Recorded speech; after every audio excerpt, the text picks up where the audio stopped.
60대 무릎 통증, 수술 없이 이렇게 잡았습니다. 여러분, 계단 오르내릴 때마다 무릎이 시큰거리시나요? 아침에 일어날 때 무릎이 뻣뻣해서 한참을 주물러야 움직이시나요? 오늘 이 영상 하나로 그 고민을 해결해 드리겠습니다.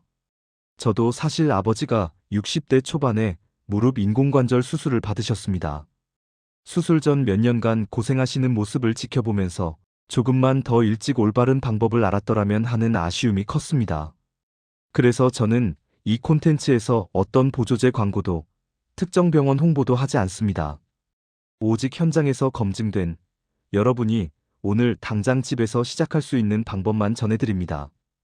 오늘 이 영상에서는 무릎 통증의 진짜 원인, 병원 가기 전에 스스로 할 수 있는 관리법, 실제로 통증이 줄어든 사례, 그리고 절대 하면 안 되는 행동까지 모두 담았습니다. 영상 길이는 14분 정도인데 중간중간 중요한 체크 포인트가 있으니 끝까지 봐주시면 분명 도움이 되실 겁니다. 이 이야기가 도움이 되신다면 구독과 좋아요로 함께 해주세요. 여러분의 건강한 노후를 응원합니다. 자, 그럼 지금부터 무릎 건강을 되찾는 구체적인 방법을 하나씩 알려드리겠습니다. 많은 분들이 무릎이 아프면 연골이 닳아서라고만 생각하십니다. 물론 틀린 말은 아닙니다. 하지만 국내 질병관리청이 2024년에 발표한 자료를 보면 60대 이상 무릎 통증 환자 중 실제 수술이 필요한 중증 연골 손상은 30% 정도입니다. 나머지 70%는 연골보다 주변 근육과 인대의 약화, 그리고 잘못된 자세가 원인이었습니다. 미국의 한 상급 대학 정형외과 연구팀이 2023년에 60세 이상 성인 1200명을 대상으로 한 연구에서도 비슷한 결과가 나왔습니다. 무릎 통증을 호소하는 사람들 중 80% 이상이 널쩍다리 앞쪽 근육, 그러니까 대퇴사두근이라고 부르는 근육이 정상인보다 40% 이상 약해져 있었습니다. 이걸 쉽게 설명하면 이렇습니다. 무릎 관절은 건물이고 주변 근육은 그 건물을 떠받치는 기둥입니다. 기둥이 튼튼하면 건물이 흔들려도 버티지만 기둥이 약하면 건물 자체에 금이 갑니다. 무릎도 마찬가지입니다. 근육이 약해지면 관절에 하중이 집중되고 그게 반복되면서 연골이 빠르게 닳는 겁니다. 또 하나 중요한 건 체중입니다. 체중이 1kg 늘면 무릎에 가해지는 부담은 걸을 때 3kg, 계단 오를 때는 7kg까지 늘어납니다. 그래서 체중 관리 없이는 무릎 통증 개선이 어렵습니다. 혹시 여러분도 아침에 화장실 가려고 일어날 때 무릎이 뻣뻣해서 몇 걸음 걸어야 풀리시나요? 그게 바로 근육과 인대가 굳어 있다는 신호입니다. 오늘부터 실천할 수 있는 가장 간단한 방법 3가지를 알려드립니다. 첫째, 의자에 앉아서 할 수 있는 무릎 펴기 운동입니다. 의자에 앉아서 한쪽 다리를 쭉 펴고 발끝을 몸쪽으로 당깁니다. 이 자세로 5초 버티고 천천히 내립니다. 한쪽 다리에 10번씩 하루 3번만 하세요. 텔레비전 보시면서도 할 수 있습니다. 둘째, 벽 짚고 스쿼트입니다. 벽에서 30cm 떨어져 서서 벽에 손을 짚고 천천히 앉았다 일어납니다. 무릎이 발끝보다 앞으로 나가지 않게 주의하세요. 처음엔 5번만 하고 일주일에 한두 개씩 늘려가세요. 셋째, 걷기입니다. 하루 20분, 평지를 걷는 게 가장 안전합니다. 경사진 곳이나 계단은 피하시고요. 걸을 때 발 뒤꿈치부터 땅에 닿게 하고 보폭은 작게 유지하세요. 이 3가지를 달력에 체크하면서 한 달만 꾸준히 해보세요. 통증이 확실히 줄어드는 걸 느끼실 겁니다. 여기서 절대 하지 말아야 할 게 있습니다. 통증이 있는데 무리해서 등산 가거나 조깅하는 겁니다. 특히 내리막길은 무릎에 가해지는 충격이 평지의 5배입니다. 통증이 있을 땐 절대 금물입니다. 또 하나 민간요법으로 파스나 찜질만 하시는 분들이 많은데 그건 일시적 통증 완화일 뿐입니다. 근본 원인인 근력 약화는 운동으로만 해결됩니다. 만약 통증이 3개월 이상 지속되거나 무릎이 붓거나 계단 내려갈 때 무릎에서 소리가 나면서 아프다면 반드시 정형외과 전문의 상담을 받으세요. 브릿지 문장. 지금까지 무릎 통증의 원인과 기본 운동법을 알아봤습니다. 이제 식습관으로 무릎 염증을 줄이는 방법을 알려드리겠습니다. 무릎 건강에 음식이 중요하다는 걸 아시나요? 국내 한 대학 식품영양학과 연구팀이 2022년에 발표한 자료를 보면 오메가3 지방산을 충분히 섭취한 그룹이 그렇지 않은 그룹보다 관절 염증 수치가 40% 낮았습니다. 또 단백질 섭취도 중요합니다. 근육을 만들고 유지하려면 체중 1kg당 1g 정도의 단백질이 필요한데 많은 어르신들이 이 절반도 못 드십니다. 미국의 한 영양학 연구기관이 2021년에 65세 이상 2,000명을 조사한 결과 단백질 섭취량이 권장량 이하인 그룹은 근육량이 연간 2%씩 감소했습니다. 여러분은 하루에 생선이나 고기를 손바닥만큼 드시나요? 아니면 주로 밥과 국, 김치 위주로 식사하시나요? 무릎 건강을 위한 식단 조절, 어렵지 않습니다. 첫째, 아침 식사에 계란 하나 추가하세요. 계란은 가장 완벽한 단백질 공급원입니다. 삶은 계란, 계란찜, 계란 후라이 뭐든 좋습니다. 둘째, 일주일에 3번은 등푸른 생선을 드세요. 고등어, 삼치, 꽁치가 좋습니다. 오메가3가 풍부해서 관절 염증을 줄여줍니다. 구우면 오메가3이 파괴되니 조림이나 찜으로 드시는 게 좋습니다. 셋째, 간식으로 견과류를 드세요. 하루 한 줌, 약 30g 정도면 됩니다. 아몬드, 호두가 특히 좋고요. 염분이 없는 걸로 선택하세요. 마지막으로 물을 충분히 마시세요. 하루 8잔, 약 1.5리터 정도가 적당합니다.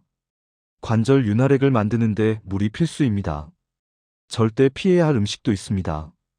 인스턴트 식품, 튀긴 음식, 설탕이 많이 든 음료는 체내 염증을 증가시킵니다. 특히 탄산음료는 칼슘 흡수를 방해하니 피하세요.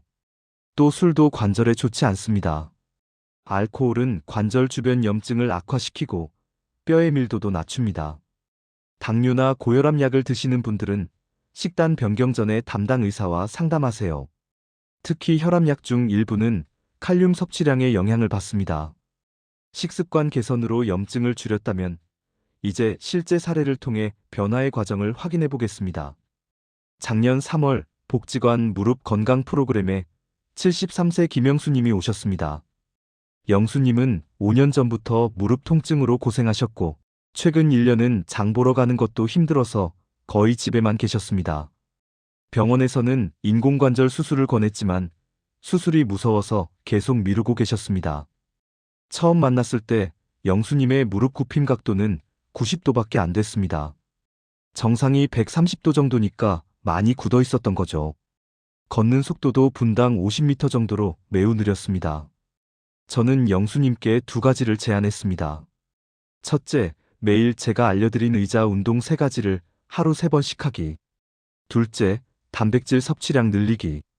영수님은 혼자 사셔서 주로 라면이나 빵으로 끼니를 때우셨는데 매일 계란 2개와 두부 반모를 꼭 드시기로 약속하셨습니다. 첫 한 달은 변화가 거의 없었습니다. 영수님도 포기하려고 하셨죠. 하지만 제가 일주일에 한 번씩 전화로 확인하고 응원해드렸습니다. 2달째부터 달라지기 시작했습니다. 무릎 굽힘 각도가 100도를 넘어섰고 걷는 속도도 분당 70m로 빨라졌습니다. 3개월 후 영수님은 복지관까지 걸어서 오셨습니다. 편도 10분 거리인데 예전엔 택시를 타셨거든요. 무릎 굽힘 각도는 120도까지 회복됐고 통증 점수도 10점 만점에 8점에서 3점으로 줄었습니다. 영수님은 지금도 꾸준히 운동하십니다. 수술은 당분간 안 해도 될 것 같다고 의사 선생님도 말씀하셨다고 합니다. 영수님이 제게 하신 말씀이 있습니다. 선생님, 저는 특별한 거 안 했어요. 그냥 매일 조금씩 했을 뿐이에요. 운동과 식습관만큼 중요한 게 일상 자세입니다. 잘못된 자세는 무릎에 지속적인 부담을 줍니다. 서울의 한 대학 재활의학과 연구팀이 2023년에 발표한 자료를 보면 좌식 생활을 하는 사람이 입식 생활을 하는 사람보다 무릎 관절염 발생률이 60% 높았습니다. 바닥에 앉았다 일어나는 동작이 무릎에 큰 부담을 주기 때문입니다. 혹시 여러분도 바닥에 앉아서 텔레비전 보시거나 양반다리로 식사하시나요? 그리고 일어날 때 무릎에 손을 짚고 일어나시나요? 오늘부터 바꿔야 할 생활 습관들입니다. 첫째, 의자 생활로 전환하세요. 식탁 의자, 소파, 침대를 사용하세요. 바닥 생활이 익숙하시다면 최소한 방석 2개를 겹쳐서 높이를 만드세요. 둘째, 양말과 신발 신을 때 의자에 앉으세요. 한 발로 서서 신으면 무릎에 체중이 집중됩니다. 셋째, 쪼그려 앉는 자세를 피하세요. 화장실 청소나 빨래할 때 낮은 의자를 사용하거나 무릎 보호대를 착용하세요. 넷째, 계단 대신 엘리베이터를 이용하세요. 특히 내려갈 때는 무릎에 가해지는 충격이 체중의 5배입니다. 부득이하게 계단을 이용할 때는 난간을 꼭 잡으세요. 다섯째, 장시간 서 있어야 할 때는 한쪽 발을 작은 상자 위에 올려놓으세요. 10분마다 번갈아 가면서 올리면 무릎 부담이 줄어듭니다. 무릎 보호대를 하루 종일 착용하시는 분들이 많은데 이건 오히려 역효과입니다. 보호대는 운동할 때나 장시간 걸을 때만 착용하고 평소엔 벗어놓으세요. 계속 착용하면 주변 근육이 약해집니다. 또 찜질도 주의가 필요합니다. 무릎이 붓고 열이 나면 냉찜질, 만성 통증에는 온찜질입니다. 반대로 하면 염증이 악화됩니다. 무릎이 갑자기 붓거나 물이 차거나 걸을 때마다 무릎에서 툭툭 소리가 나면 즉시 병원에 가세요. 이건 단순 근육통이 아니라 관절 내부 문제일 수 있습니다. 일상 속 작은 습관들이 무릎 건강을 지킵니다. 이제 오늘 배운 내용을 정리하고 여러분이 당장 실천할 수 있는 체크리스트를 드리겠습니다. 오늘 우리가 함께 알아본 내용을 3가지로 정리하겠습니다. 첫째, 무릎 통증의 70%는 근육 약화가 원인입니다. 연골이 문제가 아니라 주변 근육이 약해서 무릎에 하중이 집중되는 겁니다. 그러니 수술부터 생각하지 마시고 먼저 근력 운동을 시작하세요. 의자에 앉아서 다리 펴기, 벽 짚고 스쿼트, 평지 걷기, 이 3가지만 석 달 꾸준히 하셔도 분명한 변화를 느끼실 겁니다. 둘째, 먹는 것도 중요합니다. 단백질과 오메가3는 무릎 건강의 기본입니다. 계란, 등푸른 생선, 견과류를 매일 조금씩 드세요. 그리고 인스턴트와 술은 멀리하세요. 염증을 줄이는 게 통증을 줄이는 지름길입니다. 셋째, 생활 습관을 바꾸세요. 의자 생활로 전환하고 쪼그려 앉지 마시고 계단보다는 엘리베이터를 이용하세요. 작은 습관 하나하나가 쌓여서 무릎을 지킵니다. 건강은 특별한 비법이 아니라 작은 습관의 축적이라는 겁니다. 영수님처럼 처음 한두 달은 변화가 안 보일 수 있습니다. 하지만 포기하지 마세요. 몸은 정직합니다. 꾸준히 하면 반드시 좋아집니다. 저는 절대 과장하지 않습니다. 제가 드리는 정보는 모두 검증된 연구와 현장 경험에 기반합니다. 제 아버지가 수술을 받으면서 느꼈던 아쉬움을 여러분은 겪지 않으셨으면 합니다. 내일 저녁부터 작은 습관 하나만 바꿔보세요. 그 변화가 여러분의 노후 건강을 완전히 달라지게 할 수 있습니다. 오늘 영상이 도움이 되셨다면 구독과 좋아요 부탁드립니다. 그리고 댓글로 여러분의 무릎 상태를 알려주세요. 오늘부터 의자 운동 시작합니다.